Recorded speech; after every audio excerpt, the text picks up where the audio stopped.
આપ જોઈ રહ્યા એનબી ન્યૂઝ 24 નખત્રાણા ખાતે આવેલ શ્રી સાની જલારામ મંદિર મધ્ય શ્રી સાની જલારામ સેવા સમિતિ શ્રી નખત્રાણા તાલુકા રઘુવંશી સોશિયલ ગ્રુપ આનંદનગર મહિલા મંડળ આયોજિત નખત્રાણા સામાજિક વનીકરણ રેન્જના સહયોગથી વિવિધ વૃક્ષોના 1100 જેટલા રોપાનું નિઃશુલ્ક વિતરણ કરવામાં આવ્યું હતું. આ કાર્યક્રમમાં મબડાસા વિસ્તારના ધારાસભ્ય શ્રીમાન પ્રદ્યુમનસિંહ જાડેજા, જિલ્લા પંચાયતના સદસ્ય શ્રી નયનાબેન પટેલ, નખત્રાણા તાલુકા પંચાયતના ઉપપ્રમુખ શ્રી દક્ષાબેન બારુ, નખત્રાણા તાલુકા ભાજપના પ્રમુખ દિલીપભાઈ નરસિંઘાણી, મહામંત્રી હરિસિંહ રાઠોડ, જીતેન્દ્રસિંહ જાડેજા, શ્રી નખત્રાણા લોહાણા મહાજનના મહામંત્રી નીતિનભાઈ ઠક્કર, શ્રી વિરાણી લોહાણા મહાજનના પ્રમુખ છગનભાઈ આયા તલાટી, શ્રી સંગીતાબેન ઠક્કર વગેરે આગેવાનો દ્વારા વૃક્ષના રોપા વિતરણ કરવામાં આવ્યું. સૌ પ્રથમ પધારેલા મહેમાનોનું શબ્દોથી સ્વાગત નીતિનભાઈ ઠક્કર દ્વારા કરવામાં આવ્યું હતું. ત્યારબાદ આનંદનગર મહિલા મંડળ દ્વારા ધારાસભ્ય શ્રી પ્રદ્યુમનસિંહ જાડેજાનું સાલ દ્વારા સન્માન કરવામાં આવ્યું હતું. શ્રી સાઈ જલારામ સેવા સમિતિના સભ્યો દ્વારા સામાજિક વનીકરણના અધિકારી પરમાર સાહેબનું સાલ દ્વારા સન્માન કરવામાં આવ્યું હતું.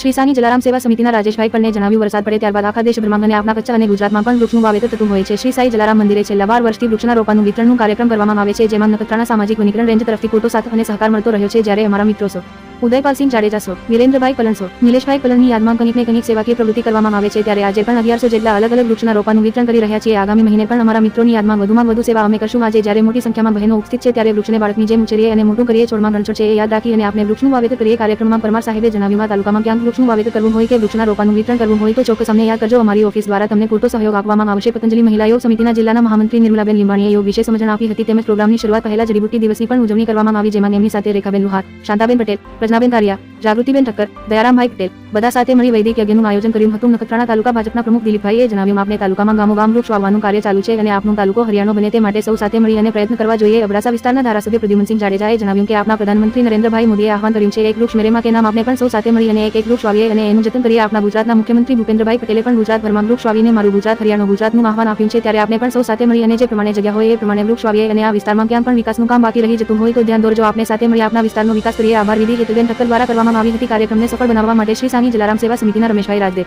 પ્રકાશભાઈ ભાનુશાલી, મેહુલભાઈ દાવડા, દાયાભાઈ પટેલ, રીતેશભાઈ આયા, સંદીપભાઈ પલણ, જગદીશભાઈ પલણ, પ્રકાશભાઈ આતા, મિલેશભાઈ પલણ, નીતિનભાઈ રાજદેવ, વિશનજીભાઈ પલણ, જયંતિભાઈ કારિયા, પ્રાગજીભાઈ અનમ, સુભાષભાઈ જોશી, સુભાષભાઈ વ્યાસ તેમજ આનંદનગર મહિલા મંડળના અંકિતાબેન પલણ, રીટાબેન સોની, શીતલબેન આયા, કૃષ્ણાબેન પલણ, મિત્તલબેન જોશી, લીલાબેન ચંદન, ચંદ્રિકાબેન ભાનુશાલી, નયનાબેન જોશી, ભક્તિબેન કારિયા, મંજુલાબેન પટેલ, પરીબેન કારિયા, દીપાલીબેન પલણ, મીનાબેન ઠક્કર વગેરે ભાઈઓ બહેનો દ્વારા કાર્યક્રમને સફળ બનાવવા માટે મહેનત કરવામાં આવી હતી અને પધારેલા પત્રકાર મિત્રોનું ધારાસભ્યશ્રી દ્વારા વૃક્ષ આપીને સન્માન કરવામાં આવ્યું. મંદિરના પૂજારી હરેશભાઈ ભગવાનદાસ જોશી દ્વારા પૂજા વિધિ કરવામાં આવી હતી. નમસ્કાર. પશ્ચિમ કચ્છના સચોટ સમાચાર જોવા માટે એનબી ન્યૂઝ 24 યુટ્યુબ ચેનલને સબસ્ક્રાઇબ કરો, શેર કરો, લાઇક કરવા વિનંતી.